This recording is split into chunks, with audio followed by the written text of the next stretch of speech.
All right, so I asked you a simple question. What is the protein that blocks transcription in prokaryotes? Maybe not so simple, but I asked it of you. Let's see what you came up with.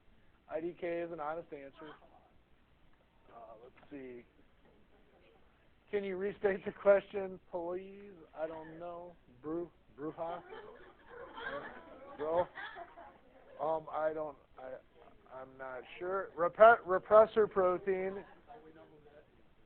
Broha? I couldn't read it. It looked like it was in Latin. Repressor protein is correct. Lactose. See, I had one right answer so far. Stopperon. I like that, but it's not real. Transcription. No, the transcription factor would be something that starts it, not stops it. All right. So the lactoperon is what we're referring to. I know we've talked about this last week, and we left off. I believe this is where we left off, right? Unless my memory is serving me incorrectly. Yep. So let's talk about what this is, just as a review, folks. The structural gene here is labeled 1, 2, 3. This is the actual DNA you would transcribe onto RNA so that it can wiggle through a nuclear pore, go out in the cytoplasm, and be made into a protein. But this operator is the section of a gene, section of DNA right before the gene that you're trying to transcribe. The operator is there for, in this case, a repressor protein to either bind to or not bind to. If the repressor protein,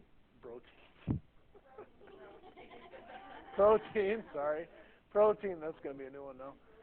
Protein binds to the operator, it blocks transcription. Okay, that means that the promoter, thank you very much, Wendy. It's not Chicago, but it's the Windy City today. Oh, she left before she didn't get the joke. All right, so we'll do the S. What is this, for fourth hour? Oh, so, okay. All right, so the promoter gets read, and it will continue reading and transcribing the gene. When I say it, I am, of course, referring to RNA polymerase, okay? But if there's a repressor protein in the way, you guys, I can't talk over you. Shh. If there is a repressor protein in the way, RNA polymerase cannot transcribe the gene, and therefore this gene is being regulated, all right?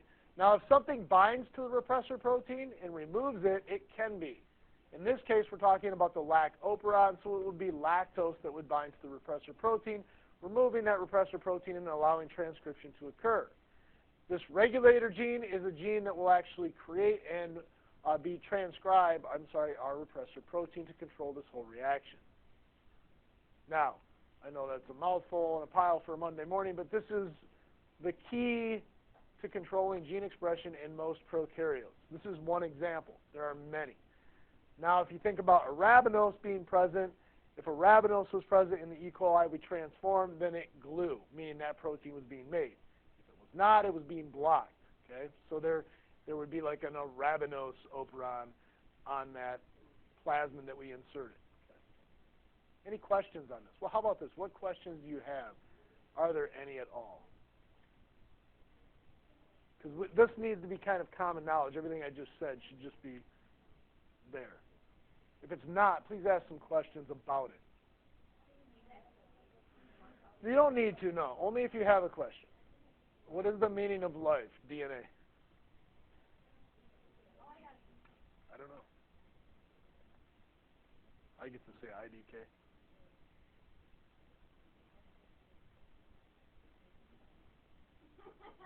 Can you explain in kindergarten terms? Sure, no problem. So in the kindergarten playground, pretend that the gene you want to transcribe is the slide that everybody wants to go down, right? Except there's a big bully in front of the ladder to the slide. That big bully is the repressor protein, okay? If there's a little annoying kid that likes to bug the bully around, the bully will leave and chase him. If the bully leaves, you get to climb up and go down the slide. Acts as an operator, right? All right, there's kindergarten terms.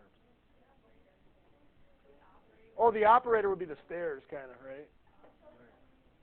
The annoying kid would be like lactose, right? Okay. All right, and the repressor protein would be the bully. Okay.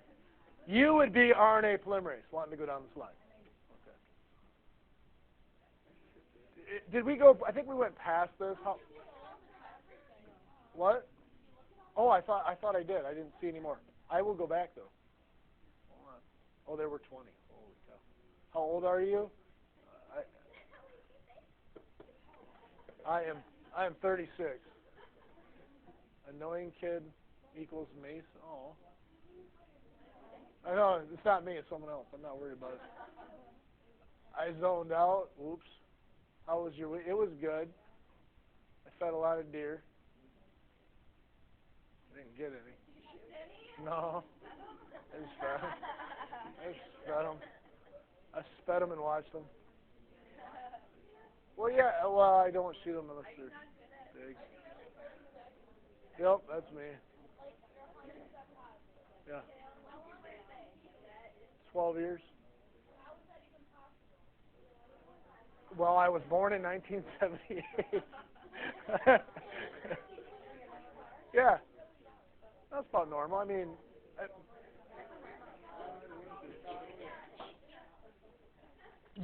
we aren't all as old as Mr. Block and Mr. Miller. Oh no, I have Hales. That's a little socialist. We need to leave that. Okay. So how far did I get here, guys? Oh, this is okay. Good. So gene regulation in eukaryotes is more complex and variable than gene regulation in prokaryotes. So we looked at lac-operon. That's very simple. If your sugar is present in that case, you will make the protein, okay, because lactose removes the repressor protein. However, we are not that simple. We have a very special structure that keeps our DNA safe inside the nucleus, and so we have another barrier, so to speak, to get through. Now, gene expression in eukaryotes involves more steps and interactions than gene expression in prokaryotes. Why? We have a nucleus.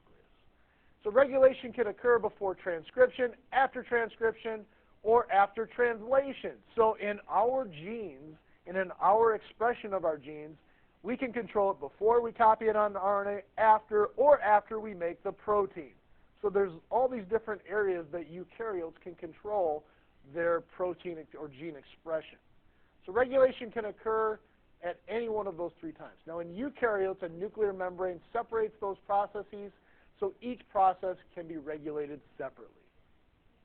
So that means we can control pre-transcription, post-transcription, and then we can control it after it's actually made into a protein or a polypeptide. Now, operons are very rare in eukaryotic cells. Now, the reason for this is rather simple, really. If we were to just eat something and bring it into our body or inhale a certain chemical in the air, and our genes changed drastically based on our environment, we would not be able to orchestrate all of these trillions of different cells in this multicellular organism. But bacteria, if a few million of those die, it's no big deal because they're single-celled, and the ones that did survive will make it, and it's okay. Yes? I don't. That's extremely random. I don't. That is frustrating when that happens. Let's stay on course, though. Okay. So groups of genes with related functions may be scattered on different chromosomes and controlled by multiple factors. Now I want you to think about 30,000 different genes on 46 different lines of DNA. I gave you guys a human karyotype to play around with, right? And now I know there weren't 30,000 lines or bars on those chromosomes, but imagine there were, okay?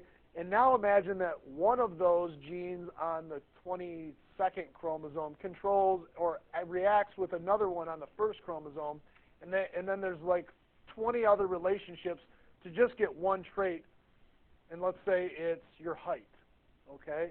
And now your height is influenced by thousands of different genes, all kind of orchestrating together, and so now you start to understand how complex eukaryotes actually are.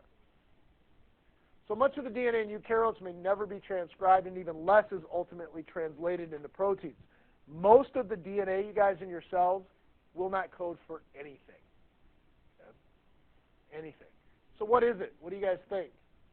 If our DNA, most of it doesn't code for anything, what is it?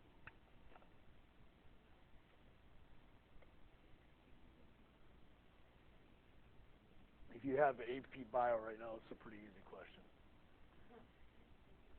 Putting you guys on the spot. Or if you've had it. Oh, don't say that out loud.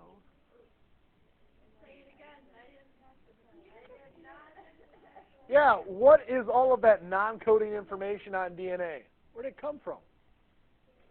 What is it? Either one. I'm just teasing you guys. It's not that easy.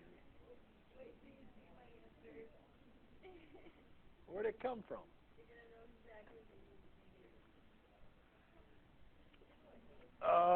Decodon. Space. Silent. Very silent. Well, okay, we're going to get into exons and introns.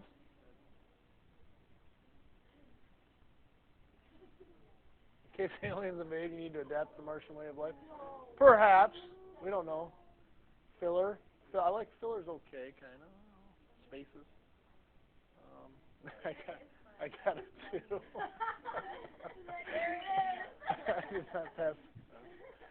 Oh, you guys, you did good. If you got a 2, you know your stuff. A 3 just means that you're ready to not take it in college. Right. Oh, sure you do. A 1, if you got a 1, I'd agree with you. Viruses, I like viruses. They're tough stuff, aren't they? Okay, so I like that one. It's kind of fun. So here's the idea, you guys. We've been evolving as just a human species for like 5 million years, based on the fossil record. Okay? Now, life is pretty darn old. Okay, and DNA is pretty darn old too, like 4.3 billion years as old as the Earth. So here's the thing. DNA must be ever changing, and to change, you must leave some genes behind, right? And you must develop new genes or alleles. That's how evolution occurs. Now, I don't care whether or not we're going to get into the evolutionary debate. We're just talking about like molecules evolving from simpler to more complex. Let's talk about ants, okay? So how many different types of ants are there? There's probably 100 different subspecies of ant. Now, how did they get here? Their DNA changed, and some of them have traits or genes or proteins that others do not.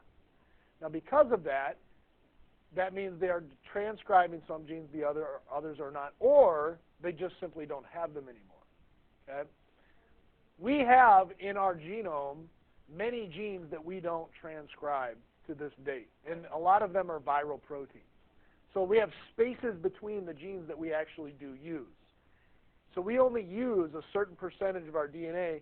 Most of it is just spaces between the words that we do use. I don't know if that makes sense to you or not, but if you can imagine a sentence or a whole paragraph, there are spaces in there. And it's the spaces that we don't use. Imagine a whole page of paper and then the words on it. There's a lot more space than there is ink, so to speak. Okay? Now, because of that, the stuff we don't need, we need to remove from the RNA before we go out to translate it. And the stuff we do remove are what are called introns. The stuff that we don't remove are called exons, and they get to exit the nucleus. And we'll talk more about that in a minute. So like prokaryotic cells, eukaryotic cells have proteins that regulate transcription, but many more proteins are involved, and the interactions are more complex. The genetic switch involves the first step of transcription when RNA polymerase binds to the promoter region.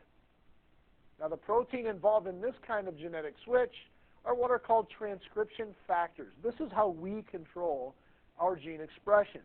This is how your mom told all of your little stem cells when you started to become you as an early mitosine zygote what to be, okay? Your cells started to divide through mitosis and eventually end up with a big ball of cells that were all the same. It's called a blastocyst. We're going to watch a whole Harvard lecture on this, probably starting either today or tomorrow. And I'll give you some guided notes and walk you through that. Yes, Ms. Volk. This is a past holiday lecture, but it fits right into what we do every year. And so this one I've shown for like the last 5 years because I love it so much. It does a very good job of giving you some visuals of embryology and things of that nature and how we became. It's like the mystery of how we became different than all the other organisms. It's not really a mystery to scientists. There are these things called transcription factors, and they come from your mom. A lot of them are hormones, special proteins that tell your cells what to be.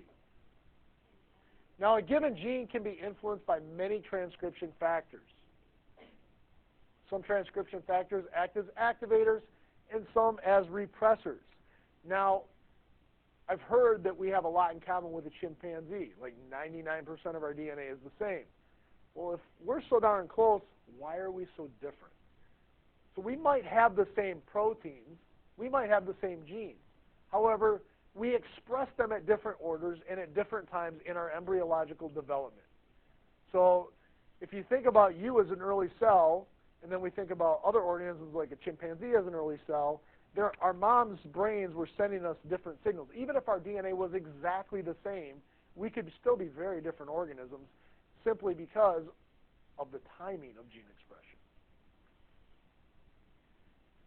Meaning we must be activating and repressing genes at different times. Do you guys understand that concept? Okay.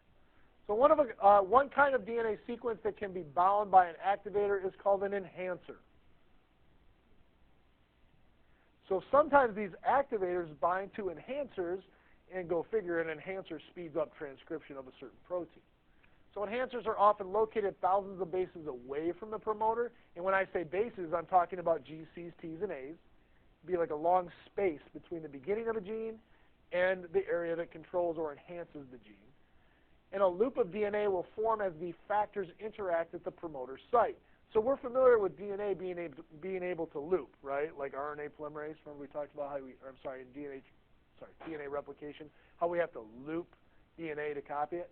This is another loop function of DNA, but it serves as a structural enhancement of transcription. And each factor may also affect other factors. So that means that one transcription factor can turn around and influence another transcription factor, and sometimes it's like a domino effect. And it's visually, it looks like this, but this is nothing like what it really looks like. This is like a model, obviously. But an enhancer would be like hundreds of base pairs away from the promoter. And what it will actually do is this, imagine this coming over and forming a loop of DNA. This would literally come over and touch the promoter, and this would act as sort of a gate or a facilitation zone of the transcription of this particular gene. It allows RNA polymerase to find it quickly and transcribe the coding region of the gene fast, and it's called an enhancer.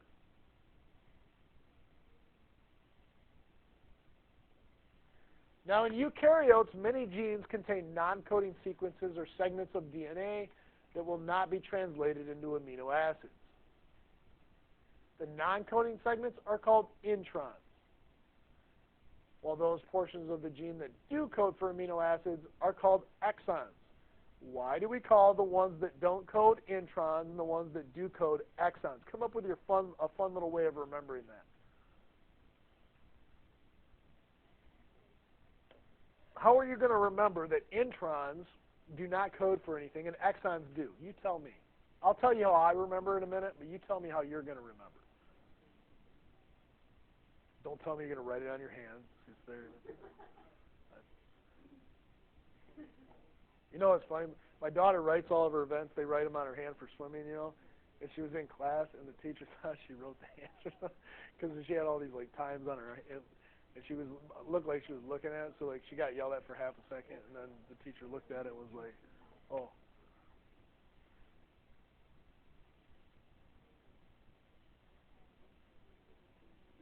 No, I guess it wasn't that funny. It was funny to me.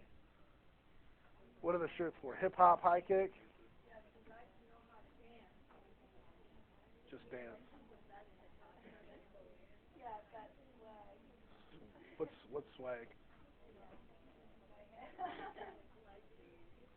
I have a deodorant called Swagger. What's that? Is that the same thing?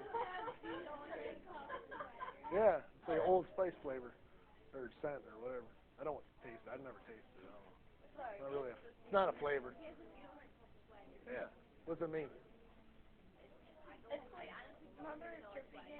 Oh yeah. Oh, so I shouldn't buy that anymore.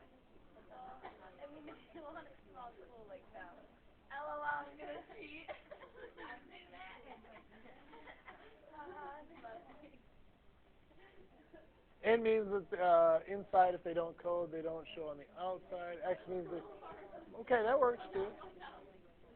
Hold on, my pen's not working. I had to get one with a charged up battery.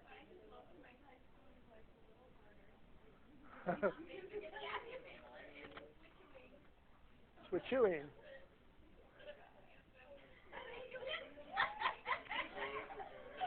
Opposite?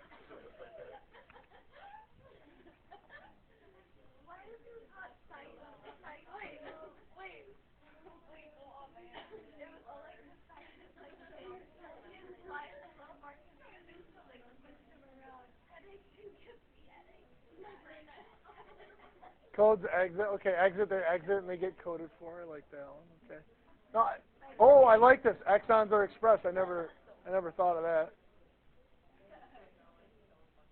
So here's how I remember it, and I'm assuming this is how scientists came up with it. I don't know for sure, but exons leave the nucleus, so they get to exit it. Introns stay in the nucleus and don't leave. So they're in. That's how I remember. So their introns stay in the nucleus. Because remember, you copy DNA onto RNA, and then we do something special. We splice RNA. The introns stay in the nucleus. The exons get to leave. Okay. Exit. Yeah. So exons and introns are handled in a process called RNA splicing. So now I need to add something to that whole central dogma we always regurgitate back. So we copy DNA onto RNA, and before RNA can leave the nucleus, it must go through, everybody say, RNA splicing. Introns stay in the nucleus. Exons wiggle through a nuclear pore to go out into to make by assembling amino acids and forming peptide bonds. All right. In a process called translation. Okay. So, did I go too fast?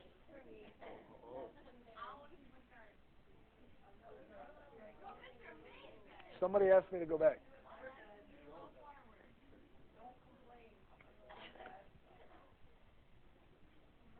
All right.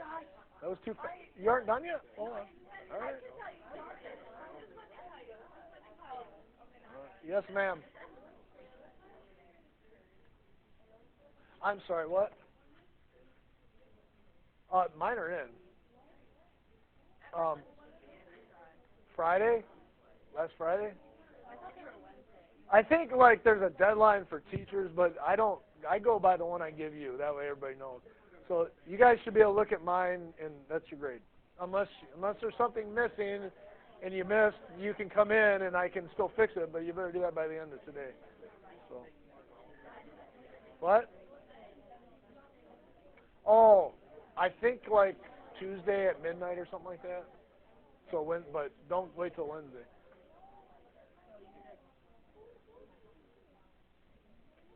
I've had 3 different emails. I'll just be honest that it said 3 different things. So mine always just make the end of the marking period.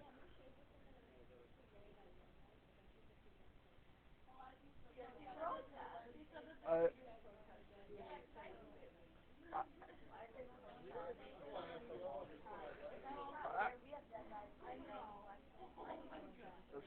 that's my same philosophy on that.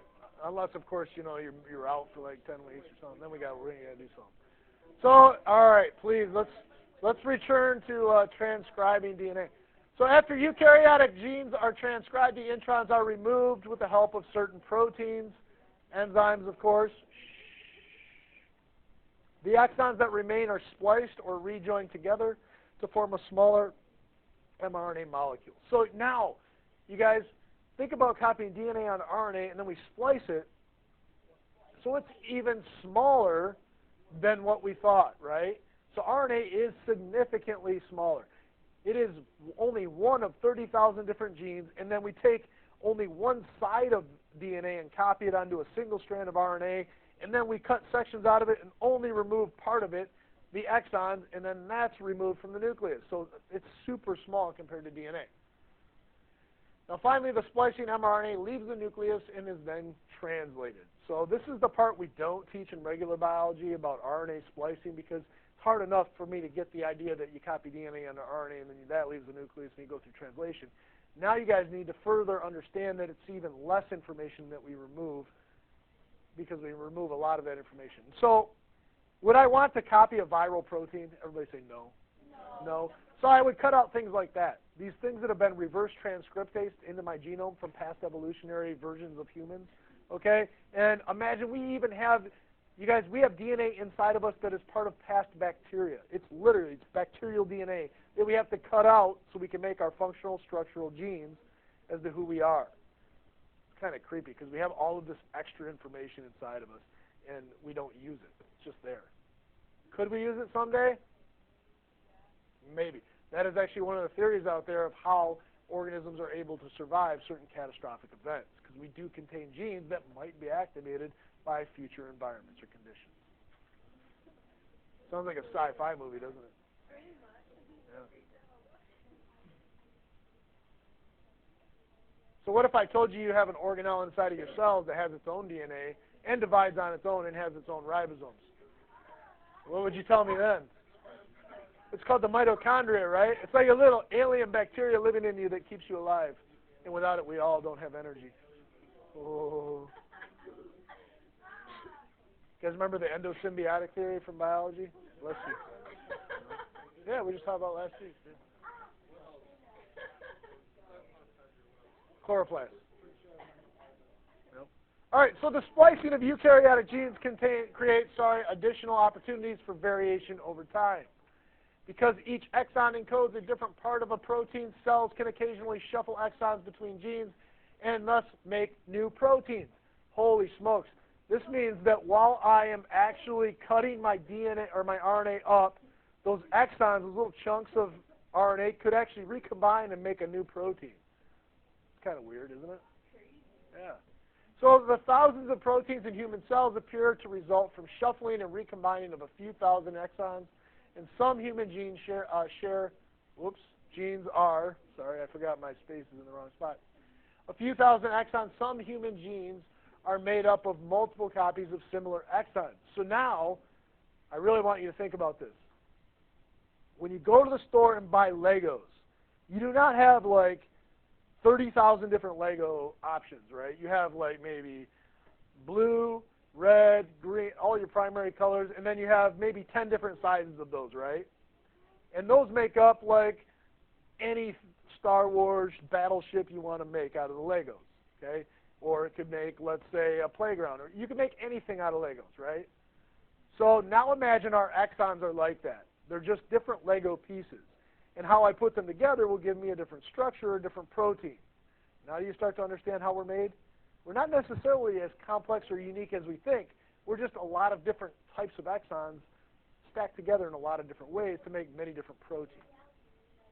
We are like Legos, yes. You can, if you can simplify things at a Lego level, then it works. I like it. Yeah, we're Legos with rounded edges. How about that? That works. So it looks, this is just a simple model, you guys, but we start off with DNA. We know transcription occurs, and then we end up with this unspliced mRNA. After we splice out the introns, we're able to recombine the exons to make our functional mRNA strand. This mRNA, this spliced mRNA, can then wiggle through a nuclear pore, go out into the cytoplasm to find a ribosome to go through the process called translation to make the true code that it got from DNA. What? The introns are taken away. Yep. So if I asked you a question, what are removed in RNA splicing, what would you tell me? What are removed in RNA splicing? What is removed during RNA splicing?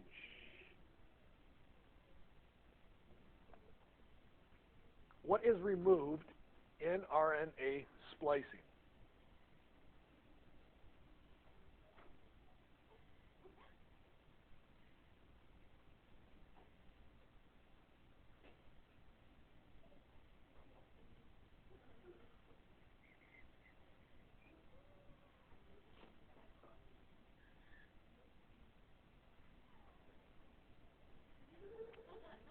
Come on, I know there's like 30 of you in here. If you don't know, put IDK and call it good, but please give me your answer. You should. It's a one-word answer. I'm just telling you. It's a one-word answer. Let's see what you got. What you have. Sorry, Miss Clyde would not let me say got like that. Introns. No, not exons. Exons leave. We take the introns out. Corn, huh? Unexpressed RNA introns, yes, sir. I don't even know. I thought Hitler. I thought so. Yeah, he committed suicide, didn't he? Intron. Oh, I see.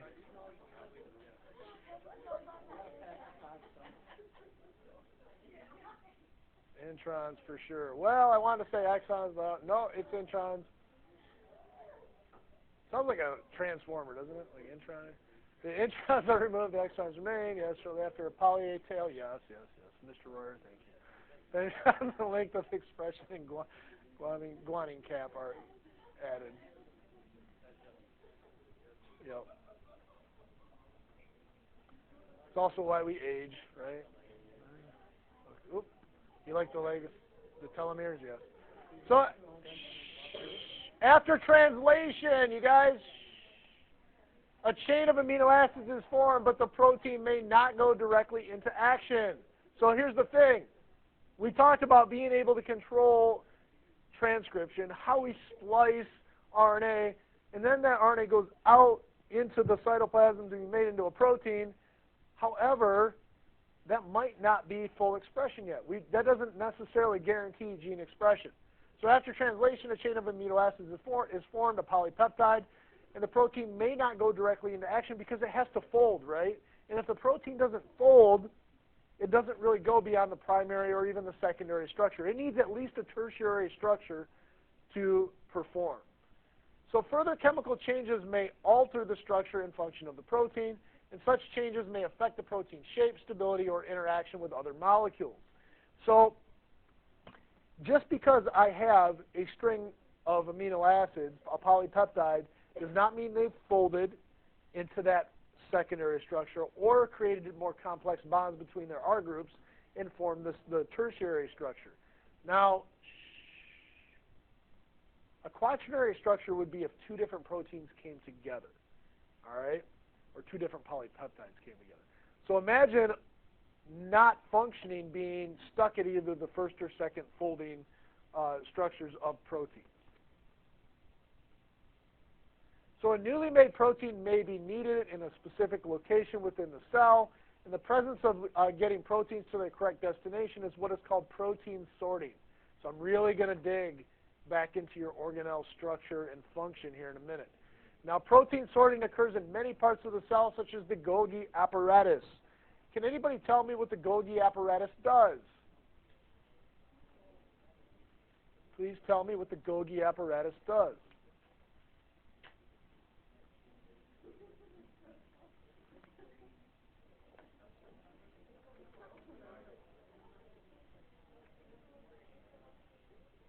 Packages things, all right? Packages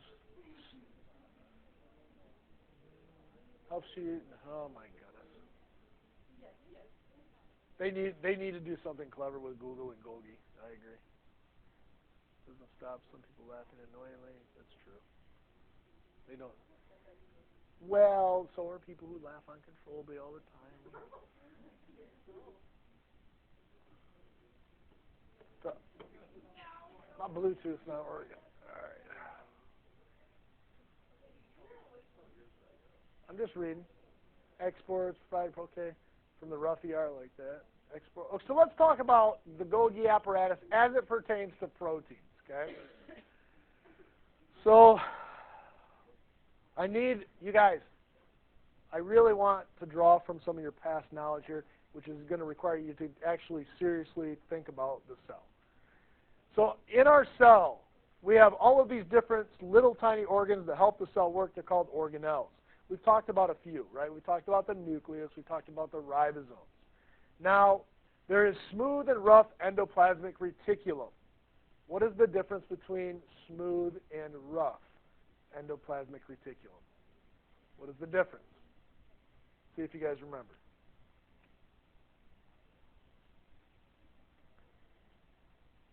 Rough, it's not because it feels rough. I'll just give you a hint. It's because it looks rough under a microscope because of a certain structure that's on it.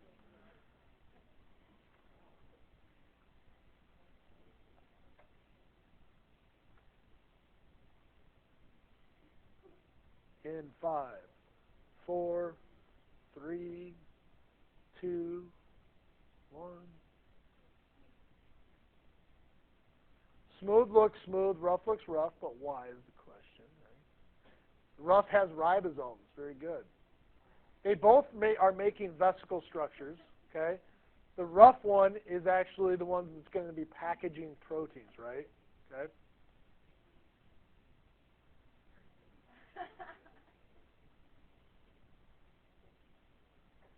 Rough is hard, okay. Rough has ribosomes. Stop pressure.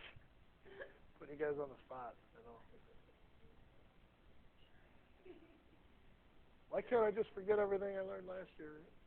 So the rough ER has bound ribosomes, yes, that export proteins. The smooth ER does create lipids, and it packages fats and other things like cholesterol that the cell membrane needs. Now, let's talk about rough ER only for a minute, okay? I really want you guys to walk through this process with me. So everybody, all at the same time, we're going to regurgitate the whole thing, and we're going to add in a few things, okay? So we copy DNA onto what type of RNA? mRNA. mRNA cannot leave the nucleus until it goes through RNA splicing, where we remove introns, and then we put what together? Exons. The spliced RNA then wiggles through to go out into the sometimes, okay? Listen carefully. Listen carefully, please. Okay? Stop. Everybody stay with me. If it does go find a ribosome out in the cytoplasm to make a protein, that protein will stay in the cell. However, there are other ribosomes that are stuck to the endoplasmic reticulum. They are called bound ribosomes. What are they called? Bound ribosomes. And they're only found in rough endoplasmic reticulum. Everybody say RER. So the rough endoplasmic reticulum contains ribosomes because it's going to package proteins. Okay? That endoplasmic reticulum will package proteins inside of something called a vesicle. Everybody say vesicle. Vesicle. And then there's the other packaging structure called the Golgi apparatus, right? Some people call it Golgi. I don't care what you call it. Okay? I like Golgi. It sounds fun. So the Golgi apparatus puts it into another package, and then it can be exported from the cell. Okay? What's the process of exporting things from a cell? Everybody say exocytosis. Okay, so protein sorting is often directed by sorting signals. Small parts of the cell that bind to other molecules within the cell. Now, some signals bind to the protein to its final location in the cell, and some signals bind proteins to ribosomes while translation is in progress, and then send them together to the ER for further processing. This variation is another example of the complexity of genes. So if our protein has to leave the cell, or we aren't going to use it immediately, we need to put it inside of a package, right, to keep it safe so it doesn't start functioning on its own. So we put it inside of those vesicles.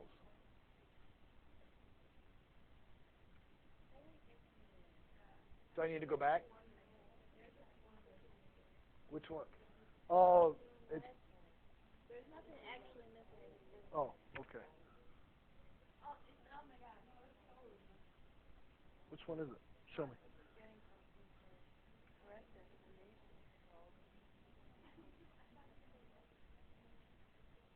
Didn't I do that one?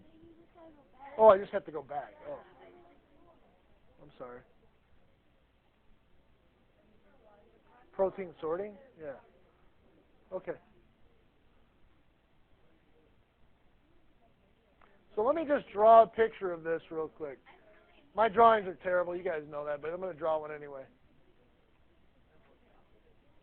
Oh, in my artistic ability? No, I have no confidence in my artistic ability.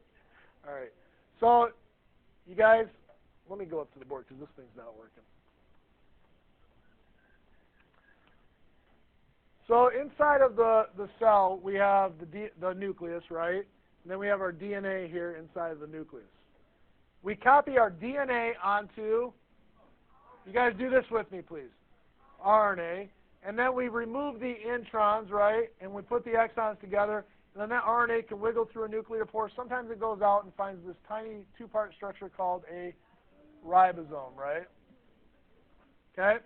Now, if it finds a ribosome out in the cytoplasm, that ribosome is going to stay in, or sorry, that protein that it makes is going to stay inside of the cell and be used in the cell. But what we forget is that there are these other structures called the endoplasmic reticulum that are actually part of and attached to the nucleus. And they're kind of like just a fatty membranous pile of sacs, okay? And off of them actually branch off these little bubbles called vesicles. Some of this endoplasmic reticulum have no ribosomes on them. Some of them do have these little dots, these little ribosomes all over them. And if they have ribosomes on them, then they are going to make proteins for cellular export, okay? So if they do make proteins on these endoplasmic reticulum, the ribosomes I'm talking about, they will make a protein, let's just say this is a protein, inside of a little fat bubble called a vesicle. Then there's another structure called the Golgi body, which is another pile of these flat sacs. I cannot draw, okay? And the Golgi apparatus will actually put it inside of another fat bubble. It'll repackage it, so to speak. And then that vesicle can fuse with the cell membrane and release its contents outside of the cell. Sometimes it leaves a fat bubble around the protein so that that can be sort of exported and still have a little environment for itself. That's called exocytosis. This is how the cell functions, you guys. I know some teachers teach this as, okay, we're going to isolate just the endoplasmic reticulum and give it a job, and then we say, okay, just the ER. But really, the cell doesn't work like that. It's all connected, right? And everything works together. And if you don't realize that all of these organelles that we talk about back in biology actually serve a function, and it is to make and support proteins, by the way. All right? So I know if you think back to biology, a lot of times we give each vocab term a different job, right? A different cell part. That's the wrong way to think about cell organelles. They all work together in a fluid motion. It's called the fluid mosaic model, actually. Can I draw it? I can. It's going to be terrible. Stuff's going to start to look like chicken scratch like it already does. What happened? Oh. This variation is another example, again, of the complexity of genes. So again, don't forget, transcription leads to the unspliced RNA. Then we splice RNA, removing introns. Exons are brought back together. Then mRNA can leave the nucleus or go directly into the cytoplasm, or it might go into the endoplasmic reticulum, the rough endoplasmic reticulum, for proteins to be exported. Now, proteins are complex strings of amino acids that do much of the work in cells. The diversity of protein structures relates to the many functions that proteins serve in cells. It is, in fact, why we are different than each other. It is why we as a species are different than dogs. It's why dogs as a species are different than fish. So these functions range from forming the cell shape to regulating gene expression. And proteins range in size from about 50 amino acids to more than 25,000 amino acids. That's a big, huge difference in number alone. Now I want you to think about Legos again. Imagine if I told you to build a 50 Lego structure and a 25,000 Lego structure. They're going to serve a different function and look very different, right? That is basically how our proteins are different than each other. Now, the average protein is about 250 amino acids, so usually they aren't that big, but some of them are.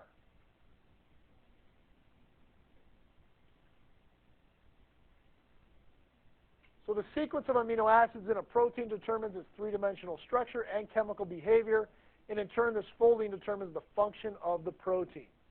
Remember, there are 4 basic structures that proteins can create. Primary structure, order of amino acids. Secondary structure, initial folding with weak hydrogen bonds. Tertiary structure, where the side groups of the amino acids start to bond to each other and form repulsion of water structures and things like that. Now, at a tertiary structure, that protein sometimes functions. Sometimes it creates a 4th structure if it comes together with a different polypeptide. That's called the quaternary structure. Now, some parts of a protein that have specific chemical structure and functions are protein domains. Sometimes a domain is just one polypeptide that needs to combine with another. If I was hemoglobin, one of my domains would be the part that holds iron, and that allows us to carry oxygen.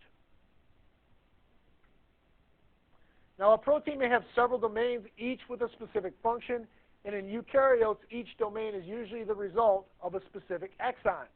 So that makes sense.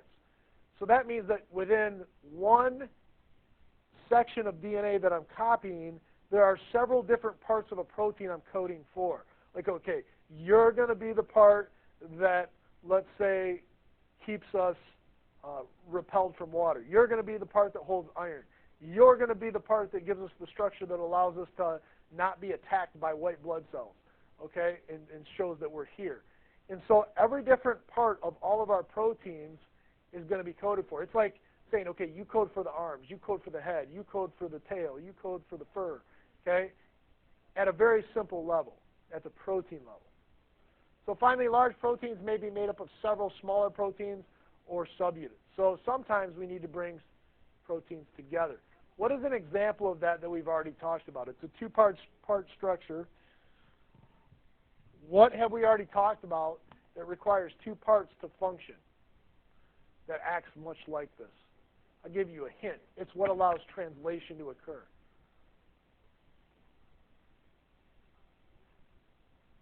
It's where 2 sets of proteins need to come together. It's what allows translation to occur. It's found in the cytoplasm. It's a very special organelle.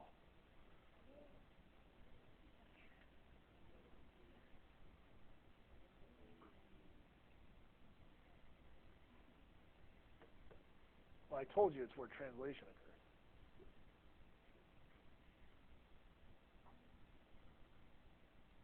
Why am I not? Well, sometimes it's disruptive, that's why. Not all the time. Sometimes it's okay. Like once an hour is okay, maybe twice. Ribosomes for sure. So I want you to think about ribosomes.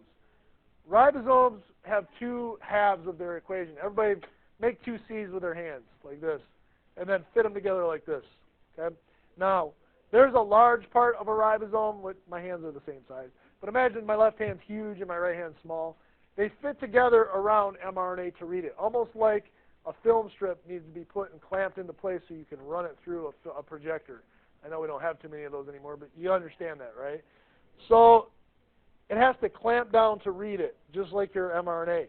And so ribosomes don't function until they come together with both halves of their protein structures. I know they're made of many proteins, but proteins are the same way, a lot of them. They need to combine with other polypeptides to work. Otherwise, separately, they don't function at all. Like the 2 halves of the ribosome don't do anything when separate. When together, they go through the process of translation and allow us to assemble amino acids, bring tRNA with mRNA, match anticodon with codon, bring amino acids together in a P and A site, and form a peptide bond. So, but separate, they don't work. They don't do anything. So proteins serve important roles in gene expression. Other proteins serve as regulatory proteins by binding to genetic switches in specific genes. We talked about some enhancers and things of that nature. Now, because transcription is more complex in eukaryotes than in prokaryotes, more proteins are involved in the process. If you think about us transcribing our genes, we have DNA polymerase, then we have a separate splicing enzyme, then that wiggles through a nuclear pore, goes out in the cytoplasm. We've got a lot going on in just getting our gene transcribed, whereas in a prokaryote, it's either on or off. There's no other way to control it. It's either if you make it, it's going to work. If you don't, it's not going to. That's the lac operon.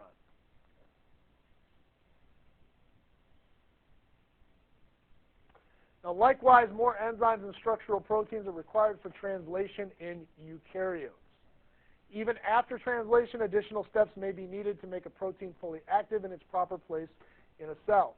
Sometimes a protein will not function until the proper conditions in the environment exist.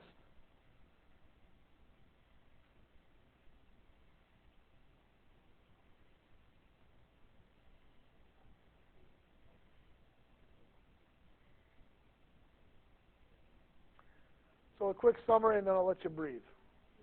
Cells have complex systems that regulate whether or not a specific gene is expressed depending on the cell's needs and the environment.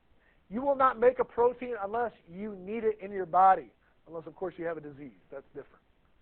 The major form of gene regulation in prokaryotes depends upon operons that respond to environmental factors.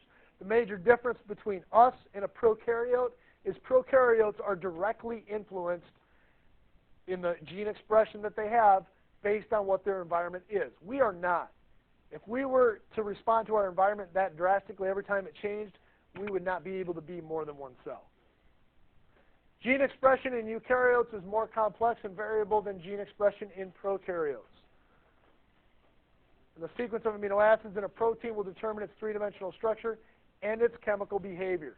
Remember, it's not just whether or not you make the protein, it's whether or not it folds and functions. I will. Yeah, that was short notes, right?